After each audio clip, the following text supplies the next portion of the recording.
wabarakatuh. Perkenalkan, nama saya Najwa Diana Sama dengan NIM 2407801. Jadi tujuan saya untuk membuat video ini adalah untuk menjelaskan rangkuman tentang tahapan berbahasa dan bicara.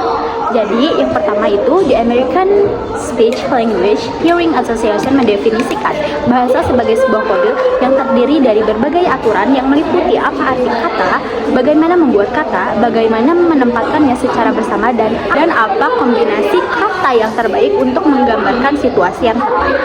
Nah, selanjutnya ada perkembangan bahasa. Yang pertama, definisi bahasa adalah suatu simbol yang kita gunakan untuk berkomunikasi satu sama lain. Sistem tersebut terus-menerus diciptakan memiliki aturan.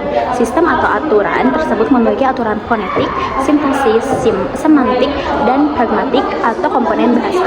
Jadi, apa itu bahasa? Bahasa adalah simbolisasi. Bahasa adalah simbolisasi dari pemikiran. Yang kedua yaitu kode.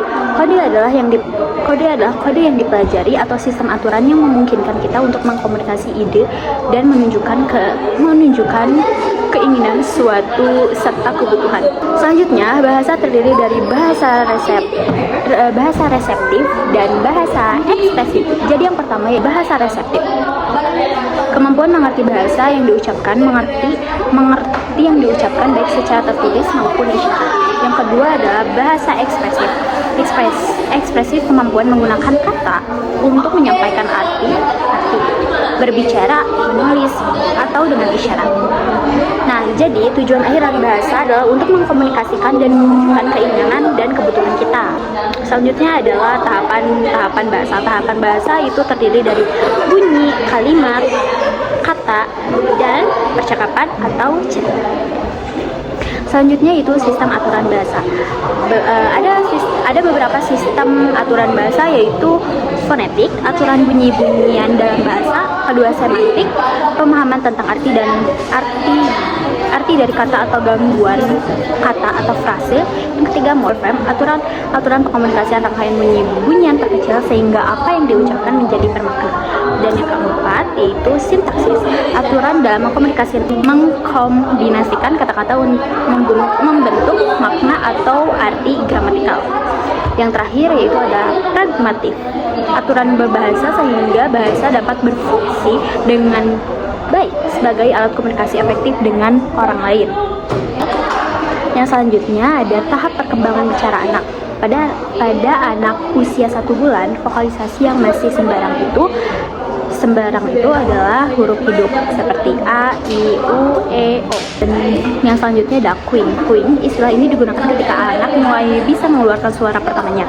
Umumnya tahapan ini terjadi ketika buah hati berusia 2-4 bulan. Kata yang keluar dari mulutnya tidak jelas, cenderung tidak ada artinya. Beberapa kata yang biasanya keluar dari mulutnya yaitu A, O, atau U. Oke, terus yang selanjutnya adalah babbling. Pada usia 4 bulan, kemampuan bicara bayi semakin berkembang. Ia akan mulai melakukan babbling atau mengoceh dengan perpaduan huruf konsonan dan vokal. Biasanya mama, baba. Tahap ini dikenal sebagai istilah marginal babbling.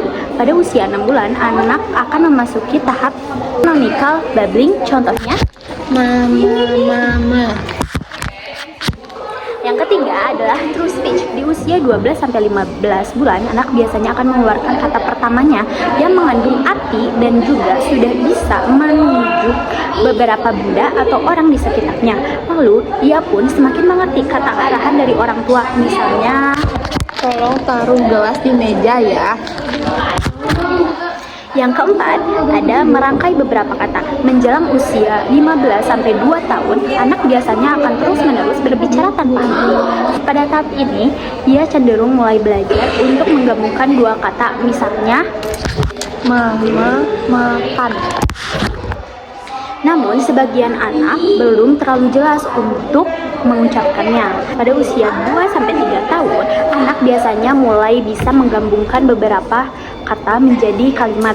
Selain itu, ia juga sudah bisa menggunakan kata pengganti seperti saya, kamu, dan mereka dengan arti yang benar. Dan buah hati juga sudah mulai hafal mengenali semua benda atau gambar yang di sekitar. Yang terakhir adalah berbicara dengan susunan kalimat yang benar. Di usia 3-5 tahun biasanya ia akan tambah ceriwis. Hal ini karena ia sedang belajar berkomunikasi dengan baik dan memahami setiap kata yang baru ia dengar. Sumber saya dari Halodoc. Sekian video penjelasan dari saya. Mohon maaf bila ada kesalahan. Terima kasih dan wassalamualaikum warahmatullahi wabarakatuh.